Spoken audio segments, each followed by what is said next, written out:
Арт Мисемер е подпредседател на компанија за транспорт која 35 години изнајмува луксузни автомобили со шофер на своите клиенти. Мисемер вели дека едно нешто драматично се променило. Пред околу 2 децении нивната флота имала над 30 лимузини, денес имаат само 2.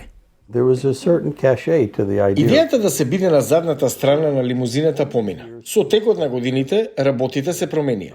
Стана нешто на кое не се гледа со презир, туку со незадоволство на многу начин. Роберт Александар, председателот на Националната асоциација на лимузини, вели дека работите почнале драстично да се менуваат по финансиската криза во 2008 година. Ние ќе им дадеме на луѓето бесплатна надградба и одеднаш тие нема да изберат голема лимузина, туку 5 автомобили, само поради тоа што се испраќа апсолутна погрешна порака. Александар вели дека една од причините зошто лимузините испаднале од мода е затоа што новата генерација американски милиардери наместо тоа се одлучуваат за така наречениот тивок луксус, за разлика од фантастичните прикази на моќ и статус од минатите децении. Вие добивате голема лимузина и најчесто тоа е автомобил со шофер и возач.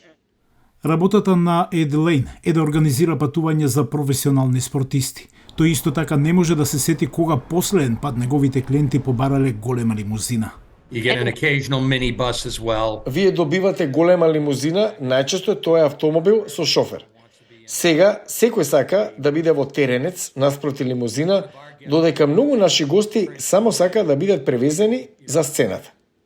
Мисемер вели дека деновиве лимузините најмногу се користат во погребните поворки, што се однесува до деловните состаноци и патувања, како и разни забави. Луѓето има тенденција да избираат минибуси или комбиња. Овие возила се полесни за маневрирање и паркирање од самите лимузини, а вклучуваат елементи на луксус како кожни седишта, внатрешно осветлување и чаши за шампањ.